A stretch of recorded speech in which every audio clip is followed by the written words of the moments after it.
Hello, this is Black Country Blokes chewing the fat. Listen, listen. I've been hearing a lot lately about men don't talk, but in my experience, men do talk, just people aren't listening. So it's going to be me and a group of blokes discussing our struggles and victories through life. Warning, there may be some bad language, so apologies to all the moms, especially my own. Let's get going. Listen, listen. Yeah. This is the Black Country Blokes chewing the fat with me, Kev Dillon, Lee Cadman, and our special guest is Skye Stewart. Now, Skye has had such a remarkable life, and she's here to tell us all about it. From dealing with mental health to changes in the body and the soul, and she's here not to tell us about her struggles, but her victories, and what a remarkable life and perseverance it's been. So over to you, Skye. Could you tell us a bit about your life? Hi guys, thank you for having me on the show. Firstly, it is a great honour. So I think the best place to start my story is as a very confused teenager going through school. I'm transgender, so I grew up as a man, throughout my life up until a certain point. So throughout school, I was always, I was quite an outgoing person. And, you could say I was very camp. And there was always something very, very different about me. But I couldn't really put my finger on what was different about me. Obviously, puberty had set in. And my hormones, estrogen, testosterone was all over the place, like it is with so many other people at that age. And I kind of quickly knew that I was attracted to men, and that was quite obvious within my thinking. But I never really thought about my gender, or did I feel like a man? Did I feel like a woman? I just felt different all the time. And very quite early into my teenage years, I started self-harming, and I wasn't doing it for attention, because I never used to tell anyone. A lot of people think, oh, you self-harm because you want attention. I didn't want attention. I didn't want any attention put onto me. I just had something inside me I had to release.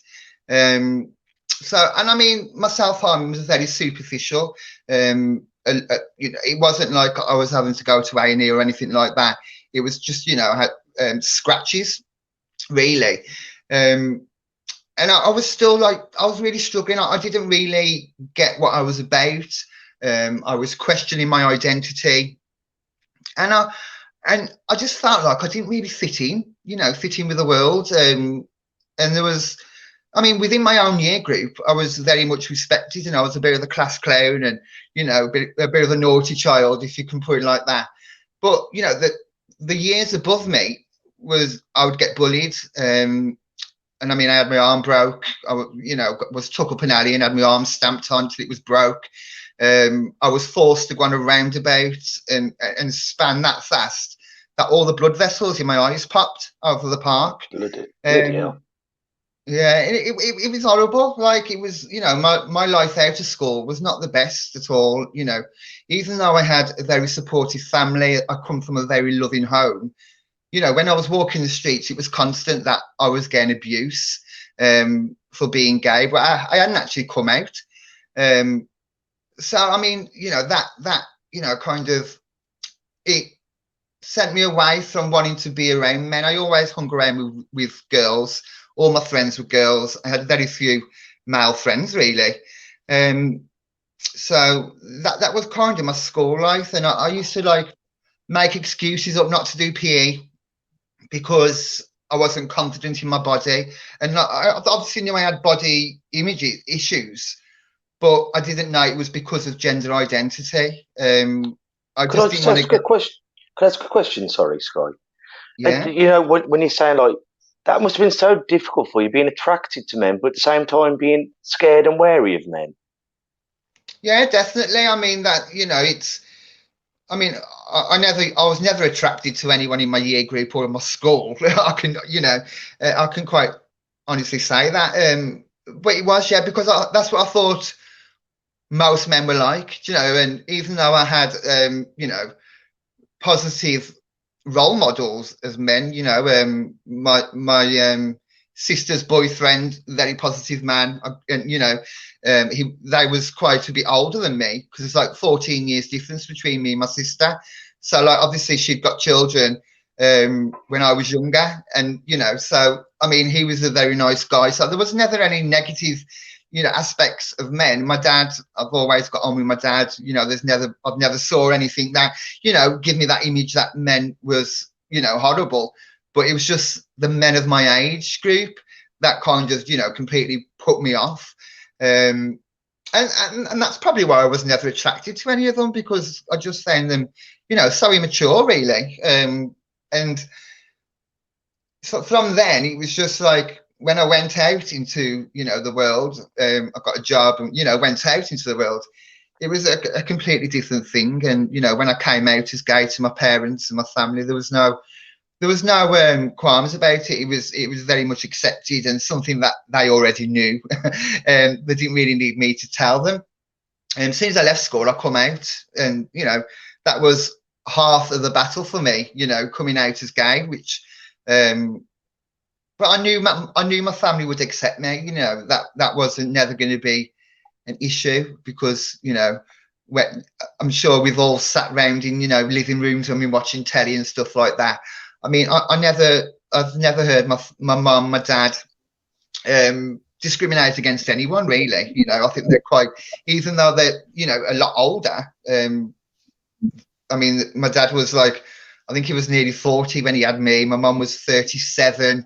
So, you know, my parents are older.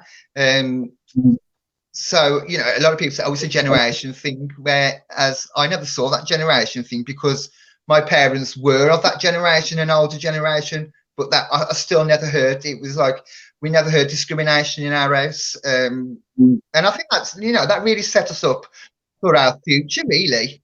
And you know, the view that we have on life, and how open we are about a lot of things. So I mean, and then, you know, throughout my working life, I was very much accepted in work. I wasn't bullied at work or anything like that. But at 18, I met my partner, and we was together about 8 or 9 years. So it was like a very long-term relationship, and throughout that relationship, I wasn't happy. I always knew that he was cheating on me, but I would never address it. Do you know what I mean? I wasn't happy within myself, and I was just like, I was just floating through life. I didn't feel like I was actually getting any purpose in life or existing. I was just floating through life, and you know, my boyfriend was just like a sort of habit, really. It was just that you know, we lived together. There was nothing in there. I mean, don't get me wrong, you know, we had some laughs and stuff like that. But it was never a happy relationship, and it was always very volatile, because he was a compulsive liar as well. You know, and that was hard, because you know, everybody else could see it, and at times my family could see it as well, but I couldn't.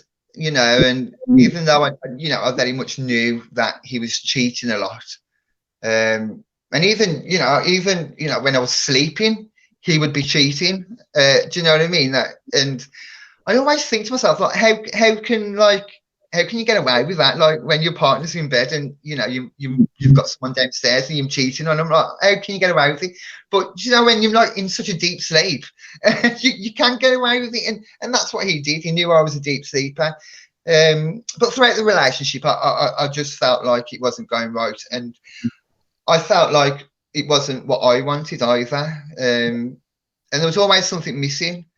And so that's when I started to, you know, really think about myself and stuff like that. And I'd always wanted to be a drag queen as a younger person.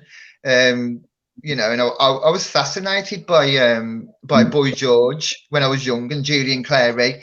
And it was just like men in makeup, and I was just fascinated by them. And like, even my mum used to let me watch sticky moments, which Julie and Clary hosted.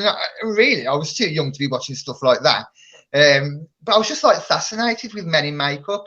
And then, you know, later on in my life, I really went into myself and looked at, you know, where I wanted to be, what I wanted to do, and I realised that I didn't want to be a man anymore. And I wanted. That must be such a, because like a lot of England people think it's such a snap decision, but that must take a lot of soul searching, and then to go on the next part of the journey of asking the GP and going through all the things I know you have to go through. It's not just a flash by thought, is it, Skye?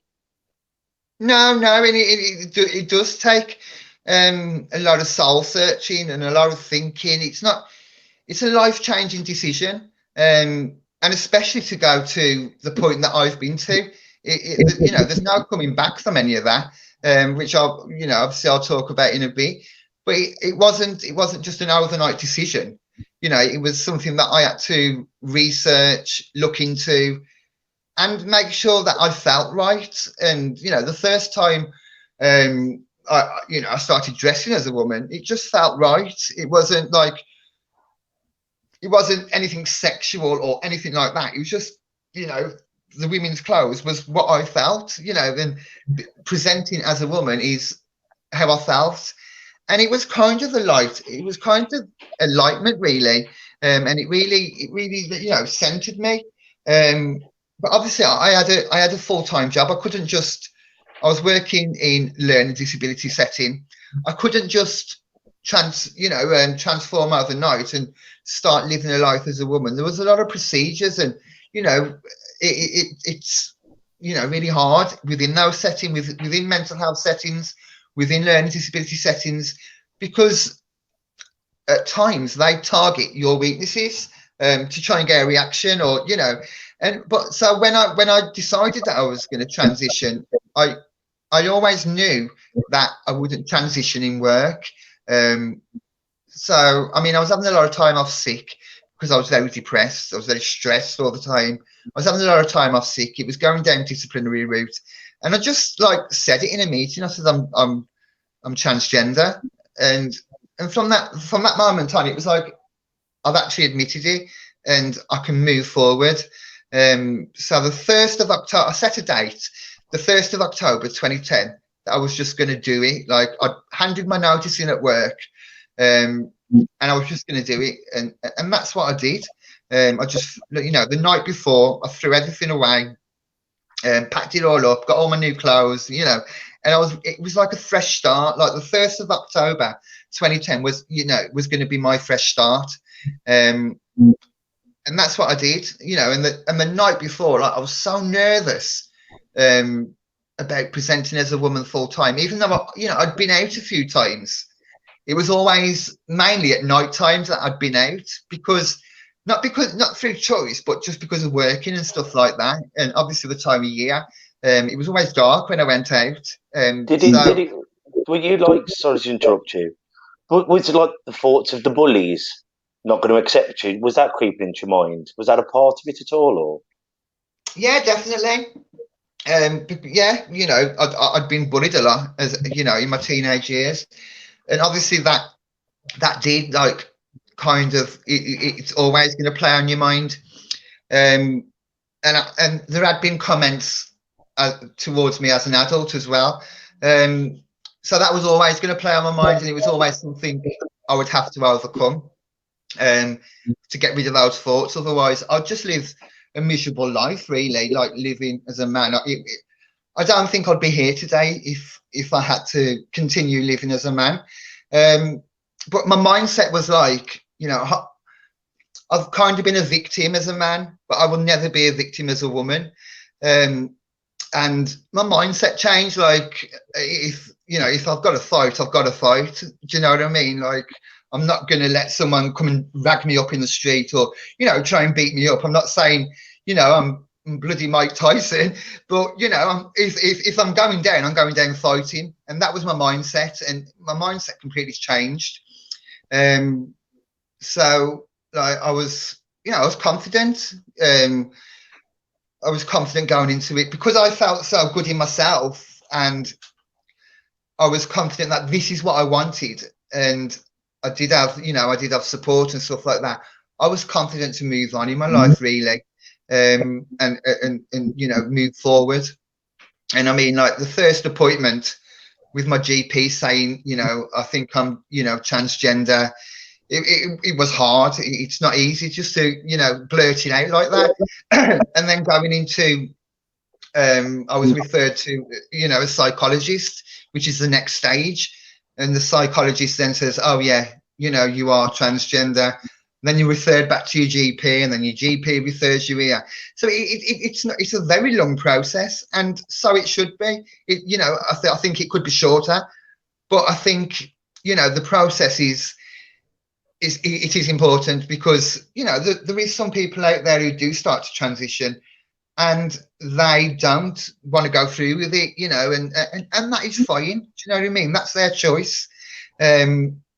And there's two kinds of trans people. You got transgender who are in their mind they're a woman and stuff like that, and then transsexual, where they want to go out and change their sex, so they had the surgery, and I had the surgery in the end. And sometimes I refer to myself as transgender, transsexual. It to me it is kind of the same. You know what I mean? Like if someone called me transgender, it's not offensive. Even this label is I'm transsexual, but it is basically the same, really. You mean you live as a woman full time, and I went into work. I started working, and it was then that I started to feel like I needed to be validated as a woman, and that's when I went down quite a deep stoop with sex addiction, and I got quite addicted to sex because I felt like to be validated as a woman, men needed to sleep with me, and that was the ultimate validation. But in the trans world, it's a completely different world, and there's a lot of nuances within the trans world. Like the men are quite confused themselves, so it's just two confused people sleeping together, and it just becomes a bit of a head fuck, really, for me and for them as well. Like it's they're on their own journey, and they perhaps don't understand their feelings and being attracted to someone who used to be a man. But it's just like two toxic people together, both looking for something and looking at each other to get that thing. And, for me, it was validation. For them, it was probably, a quick fetish that they'd always dreamed of. But there was no getting down to them lower levels and them layers. And, and it took me a while to realize that, all this perception of what a man wanted their woman to look like was, bullshit. Do you know what I mean?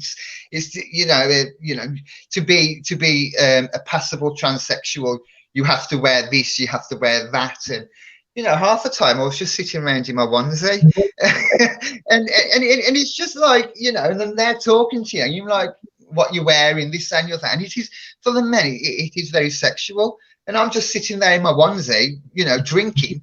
And I'm just like, do you know what?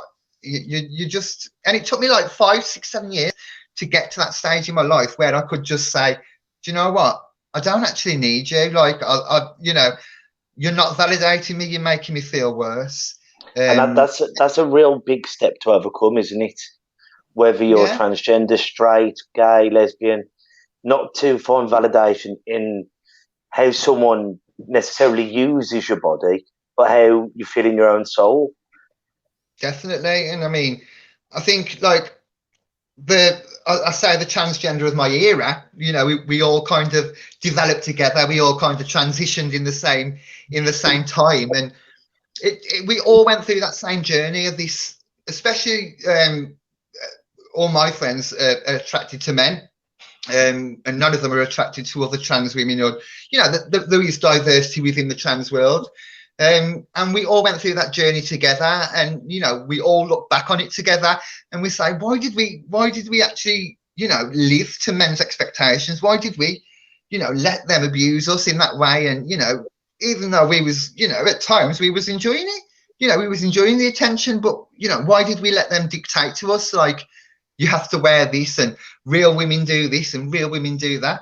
My perception of the woman, your perception of woman is totally different. Do you know what I mean? Like, everyone perceives femininity in a different way, and everyone perceives masculinity in a different way. It's everyone's individual, and that's what makes this world so perfect, really, is that we are all individuals and we all perceive things in different ways.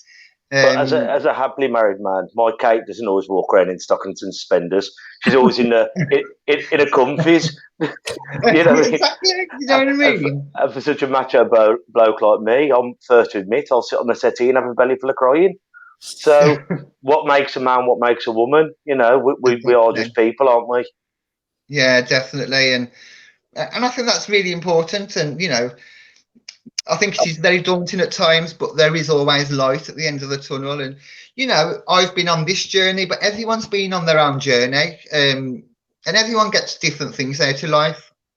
And you either accept them, you try and change them, or you just run with them. And obviously, I made my changes, and I thought that was the end of it, really. I thought that's this is the new me.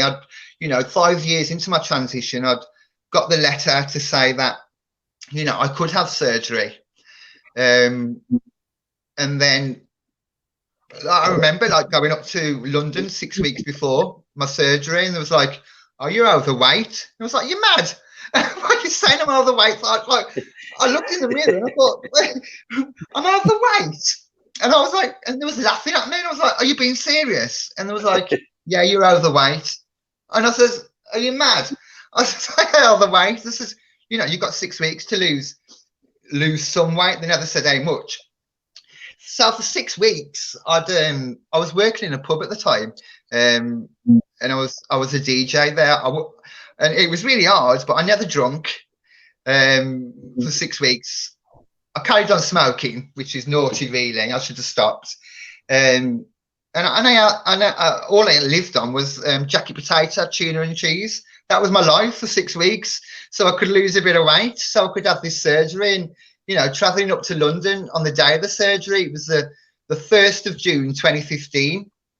And I had to be there for 10 o'clock in the morning. So I, travelled up to London on the train. I'd booked myself in, and there was like doing all the tests, this, that, and the other. And then it was like I was just sitting there, and I realised that this was real now. This is the time that there's no backing out of, and do you really want it? And leading up to that, I was like, is this what I really want? And I think that's okay to say that. Like, I think last minute dates, it's major surgery. You're going to be in theatre for 5-6 hours. And I can remember I'd borrowed my my sister's dressing gown, which had a hood on, and because where the ward was, you had to walk through a waiting room where all these other people was, and I can just remember putting my hood up, looking at the floor, and just sobbing as I walked to theatre. I was like literally petrified, and the student nurse who took me there was like, "Are you all right? You all right?" I was like, "Yeah, just get me on that bed. I just need to, I need to get over and done with now." And she was like, "Are you sure you want to do this?" And I was like, "Yes, 100%. And like when I eventually got on the bed, and I was there with the anaesthetist, I just seemed to have relaxed. And then before I knew, I was out, and I was waking up back on the ward, pressing my morphine button. and I can't really remember any pain. I can just remember being sick because of the morphine. And so I can't remember being in any pain. And a lot of people say, like, when I speak to men, I'm like, "Is it painful?" And I'm like, "No," because they obviously they see it from their perspective, like being kicked in the bollocks or something like that. You know what I mean? It's like that probably is painful. but no, I didn't really feel very much pain, or I still took the painkillers all the time just because I wanted to sleep, because it was that boring. You can't get out of bed for 5 or 6 days. I had the operation on the Monday, and you couldn't even get out of bed till the Sunday. So it's like six days on bed rest, and you're in this ward with 4 other people, 2 other transsexuals, and there was, next to my bed, there was another girl who had done something else, and she was just moaning all the time, and I was like, oh my life, just get me out of there, I need a fag as well. And I mean, like, and then as soon as I could get up, I was straight down for a cigarette, which is very naughty. And sometimes I blame myself about that, when I realized that my surgery had gone wrong. When I'd come back from London, I always go back to that and think, well, if I didn't smoke, would it have healed? So basically what happened is that when I got back out of London, I'd been discharged and everything, all my stitches burst open down below. That's never nice. That's never a good thing, is it? No, it's not. And my sister's a nurse, and I was like, this is happening. She was like, oh, you've got to email there was no phone call point of contact with these people at London. You have to email them. And I emailed them, and I was like, oh, everything's broke open. And there was like, oh, because you have to dilate three times a day, just to keep everything open, what they created. And they says you need to carry on dilating. I went, I can't, because everything's just open. And they says, no, you need to carry on. And even as I was dilating, I could feel it ripping even more. Do you know what I mean? And I think they was thinking it would just heal up on its own accord, but it didn't. So I was called back to London, where I had second surgery to try and fix it, and that seemed to be successful. I got home, and it broke down again. I bet that really started playing on your mental health, though, because you've taken this bold step to make this life-changing thing, and then not only once but twice to muck up. Yeah, it was hard, but I think I was in like this, well, because like I'd had so much anesthetic in June. I think I was like oblivious to it all, and it just become routine, like that. I went to London, and I did this, and then when I went up to the 3rd time, they said, we have got an operate on you again, but we're sending you home. And I was like, and it was then that I realised, like, I just burst out into tears, and I was like, you cannot send me home. I cannot go through this anymore. I just need something done. And it was like, what do you want to achieve from this third surgery? I was like, I don't care if I can't have sex. I just want it cosmetically to look good, and that's what I opted for. And that was that. I think I had the 3rd surgery. I think it was literally, I was down in theatre about an hour, and then I was out within 2 or 3 days. And that 3rd time, I can remember lying in my ward, and loads of people was coming back from their surgery that had been successful, and I just wanted to get out at that point. Like, there was talking about it and this and the other, and I was like, I just, I just want to go home now. I just want to be with my family. I just want to forget about it, and that's what I did. I went home, and I went back, I think it was within like 4 or 5 days, I was back working at the pub. And during that time, I think I was like oblivious to it all. And I just carried on like nothing had happened. And I was living above the pub. And then about a week after the 3rd surgery, 2 weeks after, I was told that I was going to be homeless, because the pub was being handed over to someone else. So then I had to move all my stuff out. So my surgery had gone wrong. I'd lost my job and I'd lost my home, all within the space of 6-7 weeks. You know, and losing my home, it wasn't the be all and end all of stuff, because I knew I had family that I could stay with, but I'd lost my independence as well. And I think that was, you know, that kind of did send me over the edge. So yeah, and then so I decided, my friend had moved up to Manchester about 2 months before my surgery, really.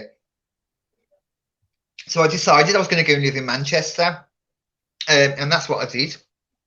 You know, I moved to Manchester. But Skye, before we go into the next bit, you know when they got your operations, they didn't do it right, let's say. Do you think Yeah. it was because they rushed you out of hospital, or do you think if you're allowed to stay in there and let things develop and heal, it might not have happened? Not that we're here to point blame, because that's No, not what the no. BCB do. But I do you think think if sorry, I think what it is like it wasn't that I was rushed out of hospital, because I had the same time as everyone else the first time. But it's very traumatic, and I didn't. The surgeon it was a very new surgeon, so you know, I think she'd probably only done this operation 10 or 11 times, and she took that post up under pressure because the last gender surgeon had left. So she was kind of fast tracked, and I think, you know, and you know, when I speak about it at the time, I thought, oh no, I can't blame her. You know, she's admitted to, you know, doing this fast, you know, going on becoming a surgeon quick and this and the other. And I didn't blame her then. I didn't blame her. And my sister said to me, she's quick enough to take the money that she's getting paid, so you know she should be held responsible for what she's done, because it was obvious that she'd done something wrong. And my sister said, because my sister's a theatre nurse, and she said what it looked like was that she'd pulled the stitches too tight when she was sewing me up. That the stitches were too tight, so there wasn't holding. And I mean, I'm no medical person, but you know, and she said that the surgeon said that my skin was very thin, but I mean, I don't believe her. I think she was just, you know, fobbing me off, sort of thing. But I never blamed her for ages. And then, you know, the part that I'll come on to a bit later on, when I saw her again and how cold she was, it was definitely, I do blame her now. but sorry, carry on with what you were saying about you've just gone to see your friend in Manchester. Yeah, so I decided that I wanted to move to Manchester. So I got a job working in PPI. I wasn't one of them. I wasn't one of them cold callers, though. I do have to point that out. I wasn't a cold caller, and I absolutely loved it. I absolutely loved it. You know, I worked with some amazing people. I was very much accepted into, you know, the family, you know, within that workplace. But I was struggling outside of my work, and I've always had a problem with drink, but it's always been, you know, I've always kind of brushed it off. But Manchester's like a 24-hour party city, and there's a lot of temptations there. So I started drinking a lot more nearly every day. When I was out, I prior to going to Manchester, I kind of dabbled with cocaine, but I would never say I was addicted to it. It was just recreational. When I went to Manchester, I wouldn't go out unless I had cocaine, and it kind of took over my life. You know, so I was drinking Friday. Well, I was drinking all week, and then Friday, Saturday, I was going out. I was taking cocaine, and then Sunday, I'd be in a complete and utter mess over, you know, my surgery that had gone wrong. I was overthinking stuff. I was really down, and I was away from my family again. Like, and my friends, they had their own mental health struggles and their own problems and stuff like that. And even though we are still close, I think we got in each other's way, like 3 people living in the same house, struggling with different things. It's gonna have a reaction on everyone, isn't it? And the house wasn't the nicest. It was like a shared house, so it wasn't just us 3. There was other people there as well, and it wasn't the nicest of houses. And it was during then that I had the HIV scare. So basically what happened with that was, we was all sitting around the table having dinner, and one of my friends says, I've ordered us a kit where you can just do a test at home. And for me, it was just a bit of fun, because like I know I shouldn't say that. It is a very serious subject. I've got several friends who are HIV positive. I never thought I would. I've got it because since I'd moved to Manchester, I hadn't really slept around or anything like that. I was just off my head a lot on drink and drugs. So I kind of just took the test. Then we sent it off, and then like about 4 weeks later, I was in Bolton visiting a friend who I'd met, and I had this phone call off this company, and they went, "Is that Skye Stewart?" I was like, "Yeah." Went through all the details, and they says, "Your tests come back positive." I was like, "What are you on about?" And I was like, "You've done a test for, HIV, didn't you?" I went, "Yeah." I went, "It's come back positive, and these tests are 99.9% sure." And I was like, I was just in shock. And this is like, "You need to get to Within Shore Clinic today. We've got you an appointment." So I phoned up my friend, and I was like, "Do you know them tests that we've done? Mine's come back positive." And like, it was just like a whirlwind of a weekend, really. I'd been told that these tests are 99.9% sure and accurate, but through a whole weekend, I think it was on a bank holiday weekend, because I can remember I went out on the Thursday after going to the sex clinic, and then I had Thursday, Friday, Saturday, Sunday, Monday, and then I could go back on the Tuesday to get the results that they'd taken. And for them whole 5 days, I was just constantly on my phone researching how accurate these tests are, and has there been any defects with these tests. And I was sending myself mad, and I was drinking. I was snorting cocaine all the time. I was just constantly doing, and I just built myself up into this frenzy. And I mean, on the Thursday, I'd found one of my friends who had got HIV, and they went absolutely balmy at me, absolutely bonkers. I was like, "What the fuck are you doing? Like, doing them tests? You can't just do tests like that. That can just change your life. When you have these tests, you need counselling, and there's protocols in place to protect you if you do get a positive thing." She was like, "What the hell have you done?" And I was like, "I've just been so stupid." But it's when you get that kind of result, as you know, with people with HIV, it's not like you're checking to see if you've got the common cold or see how high your blood pressure is. Because when you have that kind of news, as we know now, by the grace of God or whatever you believe in, the medication's getting better. So your life isn't necessarily over if you've got HIV, but it's not the news that you just want to get on a Saturday night, is it? No, definitely not. I mean, I saw a lot of people with HIV, and I do advocate equality for HIV, and and even though I saw the quality of life that my friends have, I've also saw the stigma attached to it, and for me at that point in my life, I'd had my surgery had failed.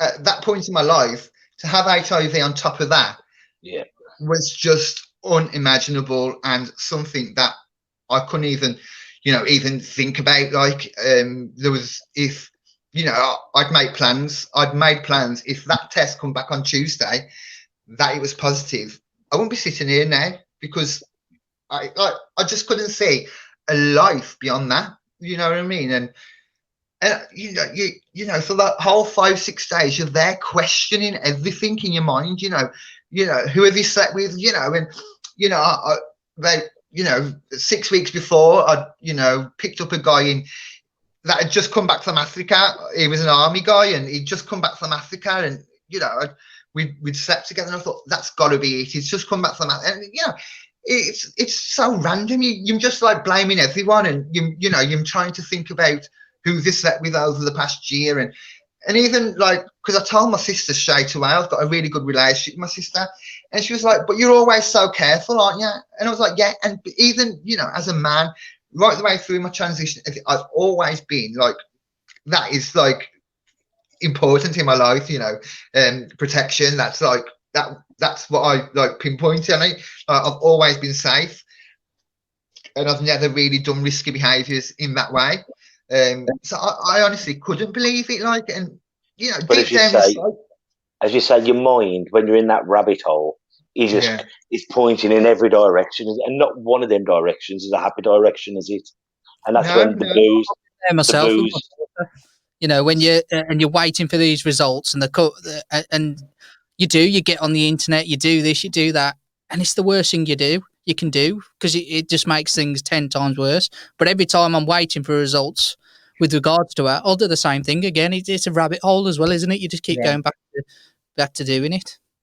Definitely. I mean, even deep down, I knew, like deep down, if I would have searched deep down and had the enlightenment, the empowerment to search deep down, I would have known that I didn't have it.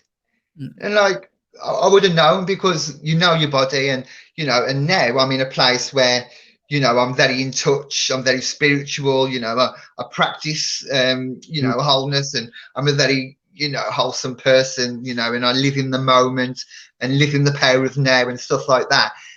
But back then I wasn't. I was in this vicious circle that kept going round and round and round. My life was escalating and escalating, and everything I touched was falling to pieces, sort of thing. And I knew that Manchester wasn't for me. I knew, because there was just too much temptation there. So I came back, I moved back to Wolverhampton, and, I started to try and get my life sort of on track, and it didn't work. So I went back to Manchester again. And obviously, I forgot that, when I did get that negative result, and, to say that you haven't got HIV, it was just like a big weight lifted off my shoulder.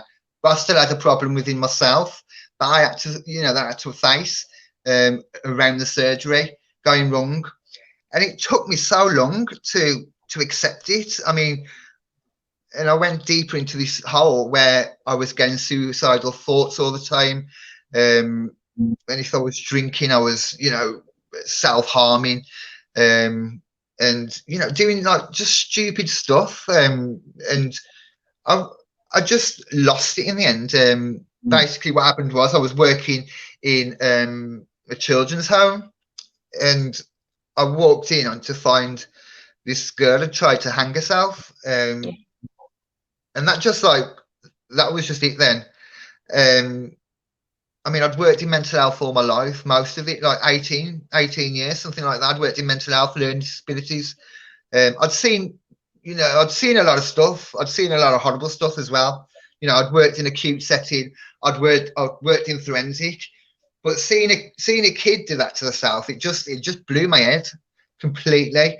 And it was then that I completely had a breakdown, and and I was just I just felt like I wasn't in this world anymore. I needed to get out of it, and I had all these suicidal thoughts, and I was being taken to a place of safety in terms of hospital, because I wasn't safe with my own thoughts anymore. And I can remember the ambulance coming, my mum coming downstairs and saying, "What's going on?" And like, the ambulance driver just says, "She's not well, we've got to take her to hospital." But like, they didn't say it was because of mental health. And I got to the hospital, and they put me in this room, and it was just a horrible room. And I felt all claustrophobic, and all tense and horrible. And I said, "I've got to go," and I just darted out, but all the doors were locked. So I went upstairs all round the weekend, and I managed to get out onto the car park.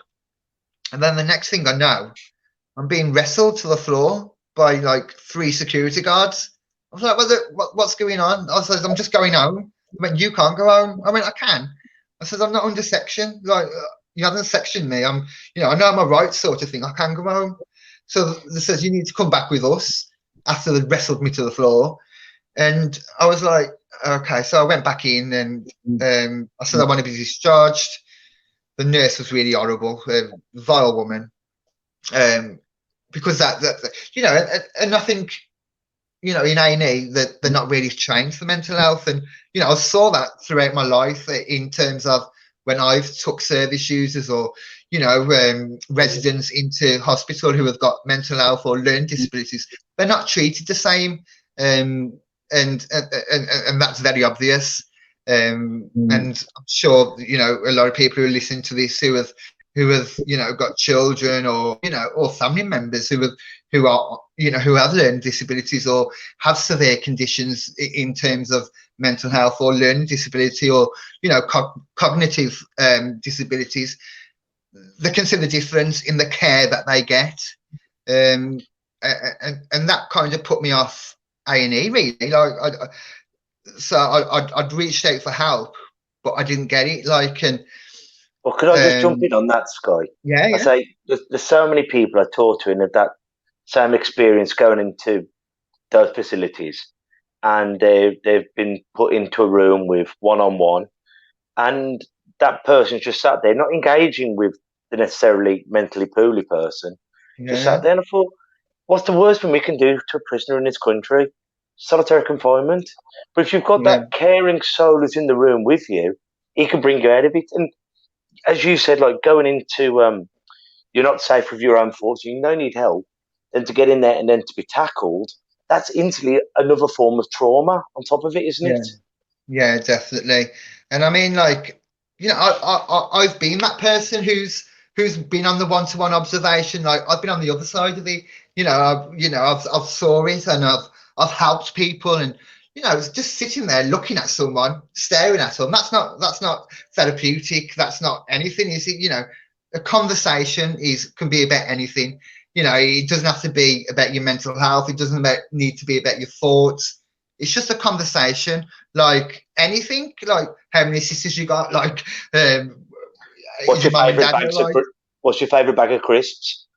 Exactly. It's just simple communication. Sounds simple, but there just seems that barrier there that people just see this mental illness, and and deep down I knew that I didn't want to be sectioned, but also I knew that I was ill. I was very, very ill, and at any time I could just step in front of the car, or every time I went out I'd have to take my mum with me, because I knew I had that comforting thing. And when we speak about suicide and stuff like that, we look for them comforting elements that keep us in reality. So I'd have to go out with my mum, and and I started to be a little bit more open about my mental health with my family and stuff like that. And obviously they were supportive, but they had their own problems. Do you know what I mean? And I use that word. I didn't want to be a burden, because I'd seen my family going through their own struggles in life, and their things, and even though I always knew that my family would be there for me, I just didn't want to be a burden. And I think we use that word a lot, and it comes up a lot in mental health. That word burden, how many poor souls have we lost because they didn't want to be a burden? Yeah.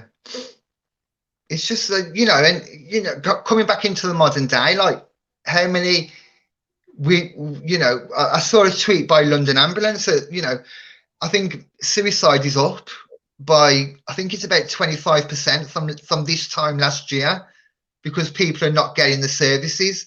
And I'm in a really good place at the moment, and I used the first lockdown to get myself well. And I was starting to recover, and I was starting to go into recovery. But then I just found Get Fit for Mental Wellness at the right time. And I watched their stuff, interacted with them, and it just gave me a new enlightened life. And now I know how to deal with my feelings. I can feel my feelings. I can, at times I can express. Could you tell us about that though, please, Skye? Because I know a lot of our listeners, we try on the BCB to share it, but could you tell us about that organisation, please? Yeah, so Get Fit for Mental Wellness was an organisation set up by someone called Manuel Benages, and he's had his own struggles with mental health. I'll just like briefly touch on it because that's his story kind of thing, and he's quite open about his story. And he had a lot of struggles in his life. He saw a lot of suicide, and he had addictions. And basically, when he wanted to, get the help, he was just given leaflets and told it was an 18-month wait to see someone. So then he took on an action, and he wanted to change people's lives through this charity called Get Fit for Mental Wellness. And basically, it started off as some steps in Scamadon at Halifax, and he invited people down from that. And from that, he developed an 8-week program where people can go on to deal with their mental health. And within that 8-week program, there's personal trainers, psychologists, doctors, counsellors, so much, professionals. And he developed this 8-week program, and then that 8-week program he's run again, and that's just finished. And Get Fit for Mental Wellness is, spread all over the country now, and there's, walk and talks all over the country. And we've got one coming up in Wolverhampton, which I'm really honoured to be part of, and to be a facilitator for that. But if you are struggling, do go over to Get Fit for Mental Wellness, and you'll always get a response. Can you find them on Facebook, Skye? Yeah. So you type in Get Fit, and it's the number 4, not the writing for, Get Fit for Mental Wellness, and they're on Facebook, and they do a lot of work on Instagram as well, which is the same one, Get Fit, the number 4 Mental Wellness. Yeah. So check them out if you'd like to do something like that. Because I think sometimes, obviously there's conditions where we need medication, but I think exercise and just having a conversation with a fellow human being can be so worthwhile, guys. So please check them out, because that might be your medicine. Definitely. Sorry, Skye, we've got the website scrolling across the bottom now, which no doubt will point you to Facebook and Instagram as well. Yeah, definitely. Yeah. And it is a proven fact that exercise does help mental health. So even a walk and stuff like that can help, and it will help. I'm sure. And I think in these times we need to look for positives, and we need to see the light at the end of the tunnel. And I'm living proof that you can come out of depression. Obviously I still have to take my tablets every day and every night. And if I didn't take them tablets, I would never sleep. Do you know what I mean? And it's not something that I want to be reliant on. But at this time, I have to be, I have to keep taking my tablets, because I say that I'm in recovery, but I'm not recovered. I'm in a good place where I can, have a few drinks and not take it too far, and I can, live a fulfilling life. And I've got ambitions now, and I see so many negative things about, the trans world and on social media, and, all these people questioning our existence. You don't need to understand it, or, everyone is entitled to their opinion. And I have my own opinions, but no one deserves to be bullied for their religion, the color of the skin, the sexuality, gender identity, or anything. You can question, but you haven't got the right to bully people. And through when I set up Black Country Fusion, the football club, and that helped me massively with my mental health. And it helped me to be around all these men that weren't how people was back in my childhood. You know, these guys were nice people who just wanted to play football and be part of something special. And Black Country Fusion was really, really special, and it gave us a voice to, you know, no other platform that we could get. You know, being on a TV advert, and, you know, getting to talk to people, and, you know, it did lift me. It did give me a voice, and I'm very honoured that at the minute I can use my voice, to speak about positivity, to speak about light at the end of the tunnel, you know, to try and help people with mental health. Like, you know, And that's what we wanted to get you on the show today, to tell your remarkable story. But something I think I want to touch on is, as you said, everyone has got a right to an opinion, but I hate bullying in every form. And like, definitely, we're in the Lions Boxing Club, and where we'll have travellers mixing with Muslims, with Sikhs, with gays, with straights, with disabilities, and we're under that same banner of just being Lions. And it's something I've seen so much through my life, and I think it is disgusting. it And is. just because you might not agree with something, it's not your pot of porridge. I think it's terrible, and how sad it must be for someone to be gay or lesbian or trans, and to have to live a lie and never find true happiness. And I think that's Yeah. all we ever want for our children, our brothers, our families, is love and happiness. And we can only get that when we love ourselves. Exactly, 100%. And I think a lot of gay people, lesbians, and some trans people are very accepting of themselves, but it's the other people that put the pressures on. And I mean, you know, going into, you know, school and stuff like that, LGBT bullying is one of the biggest forms of bullying in schools. You know, suicide is very high within the LGBT community. And there is so many statistics. I mean, we look at America, horrible place to live for a trans woman, but especially for a trans black woman. You know, there's 20, 30 trans black women murdered every year in America, which is never spoken about, and it's very much brushed under the carpet because their society, their community have kicked them out onto the streets.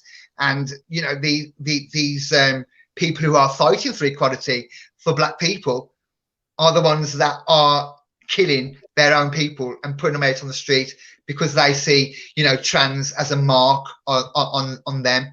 And it's very hard in America to be black and be a trans woman and have all this murder. There's a lot of trans women on the street, and, you know, and when I speak about trans, you know, I'm very lucky that I'm trans in England, where I've got, you know, the Equality Act. I've got all these acts that are on my side, and not 75% of English people in England and our communities are very accepting of each other.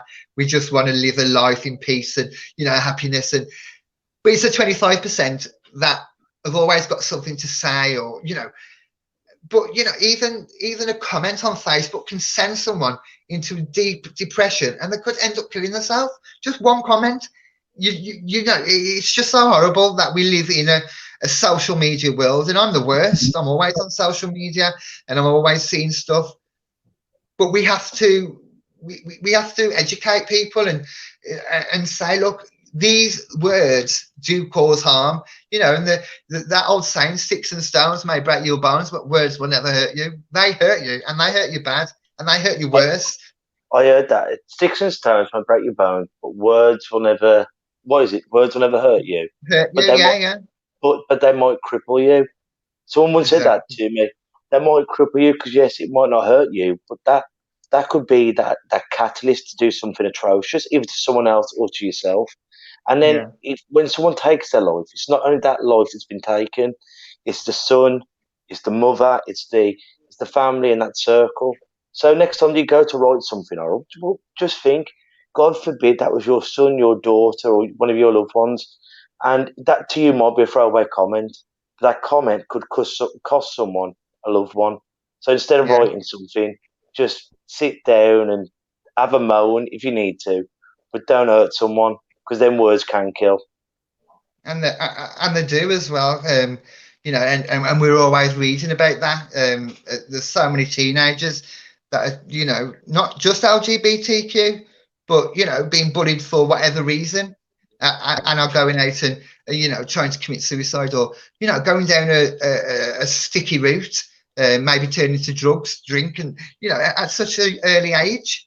And it's scary, really. You know, I've got nieces and nephews who are very young, and I would hate to see them being bullied, or I'd hate to see them struggling with their mental health, and for me to not try and help them. Do you know what I mean? And luckily we are, you know, we can inspire, and, you know, the work that you do, the work that I do, that we can try and give hope to people. And, you know, I said, I've been in a, you know, I emailed the FA, saying, you know, why can't you let two people kick a football between each other and talk? Why can't you do that? You know, and in the end, I said, you know, I'd rather get a fine off you for letting two people under the name of my club kick a ball than to find out that that person's gone out and committed suicide because they can't cope with a second lockdown. I will pay the fine. That's fine. You know, I will pay the £100. That's fine. But if I've saved a life by doing that, then that's worth $1 million. You know, not even, you can't even put a price on it. That's worth more than money. Do you know what I mean? £100, nothing if it saves someone's life.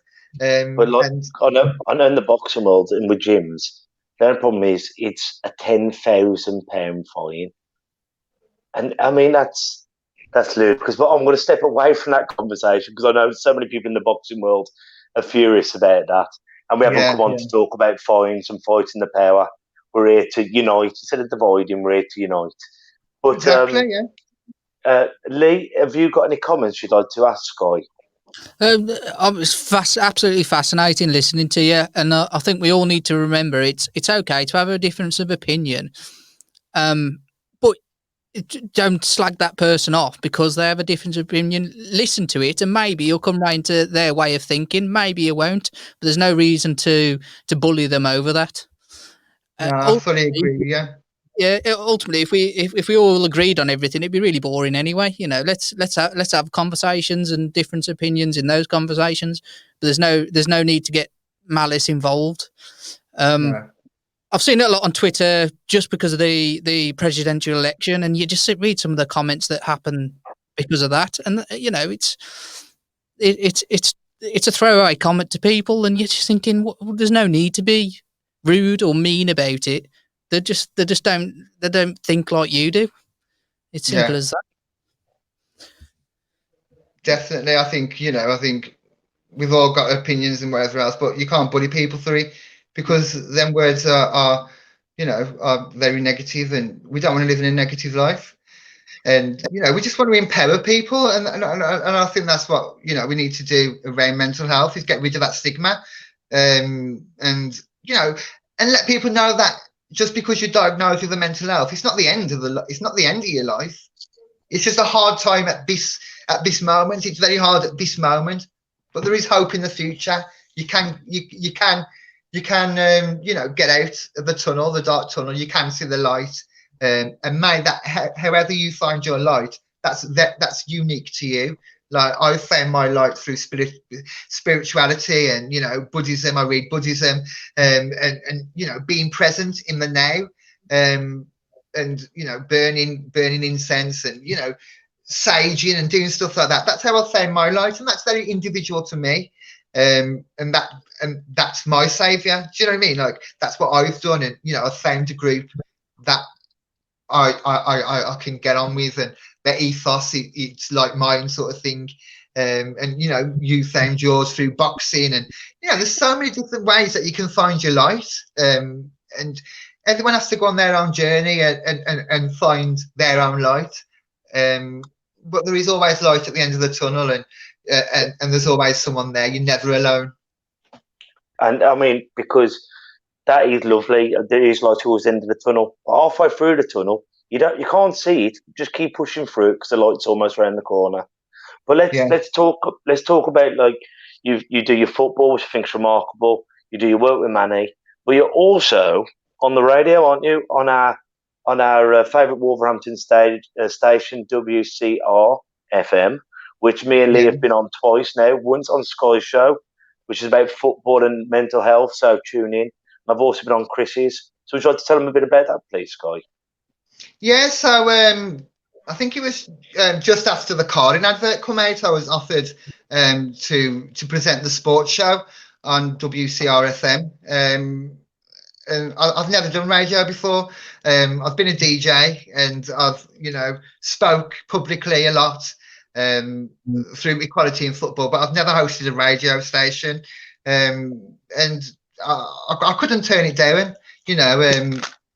It was an amazing opportunity, and to be a voice of sport in our community. It's amazing, and I get to meet so many amazing people, not just football people, but boxers, cricket players, hockey players, golfers, everything. I cover everything on the show, and they've all got their own stories and remarkable stories. And there's a lot of good stuff that's happening in our community, in Wolverhampton, in Dudley, Wolverhampton and surrounding areas. I say a lot of good grassroots projects, and WCR FM it's very much a community radio station, and we get the chance to give those people a voice for 10-20 minutes on my show. And I love talking and finding out about the different community projects that are going on. I think they're absolutely amazing, and we've got some good volunteers, and it's always important to point out that everyone in grassroots is a volunteer and does it for a passion, and does it because they want to make a difference in their sport, or in a child's life, if you've got an academy system or anything like that. And it's that passion, and I think that's what hopefully comes across on the radio when I'm on there. I think I stutter a lot on the station, and I go off on my own rantings, and I go off on my own direction sometimes. But I really hope that the community feel of the show does come across. So if anyone wants to come on and talk about sport, I'm a sports presenter. Then please do get in contact with me on Twitter at DJ Lady Skye, on Instagram at DJ Lady Skye, and I'll get you on the show. Obviously, at the minute we can't have face-to-face interviews, but I can have it over the phone, or even if your project is not sport related and it's something else, then I can pass your information on to one of the other presenters who can get you on their show. But yeah, it's all good, and it's amazing to have people like yourselves on to share their love and share their support. And one thing that's really stuck in my head was the Cannon and Ball song. Together We'll Be Okay. I think that song should be number one. And I can remember Cannon and Ball singing it at the Grand Theatre, and with his passing recently, that song's been played a lot. But if together we will be okay, because we are a community and we can move forward. And I play that song a lot, and it always makes me smile, because it's just such an infectious song. Do you know what I mean? It's like it just makes you smile, and I think that's what life's about: living it, loving it, and enjoying it, and riding the bad times, but coming out the other end. Well, Skye, thank you so much for coming on. What I'm going to do is I'm just going to advertise, because we are now going to be going twice a week. Same time, 7:30, but we're going to be coming out on Tuesdays and Thursdays at 7:30. And this Thursday, we're going to be joined by Tom Garrett. Sorry, Tom. And he's going to be coming on to talk about when your wife miscarriages or when you have stillbirth. Yes, because obviously it's so painful for that woman who's created that baby inside their body. Well, often us blokes are forgotten about. And people forget that we too are creating a family, and the love that we have for that unborn child, and how there's not enough therapy and counselling. So he's going to be coming on to talk about his journey. And I imagine he'll relate to so many people out there. So, Skye, before we leave, have you got any quotes or sayings that have helped you get through life? I think I've said them all. I think together we'll be okay. And I'm gonna use the Wolves quote: "Out of darkness cometh the light, because there's always light at the end of everyone's tunnel. Well, until we see each other next time, take care of yourselves and each other. Ta-ra a bit. Listen, listen, listen. And that's a wrap for another show. But if there are any comments or messages that you would like us to read out for our next podcast, please be in touch. There are also lots of different organisations at the bottom of this page, and hopefully they can help you or someone you care about. Please share this to spread the word. Until we talk next time, ta-ra a bit. Listen, listen.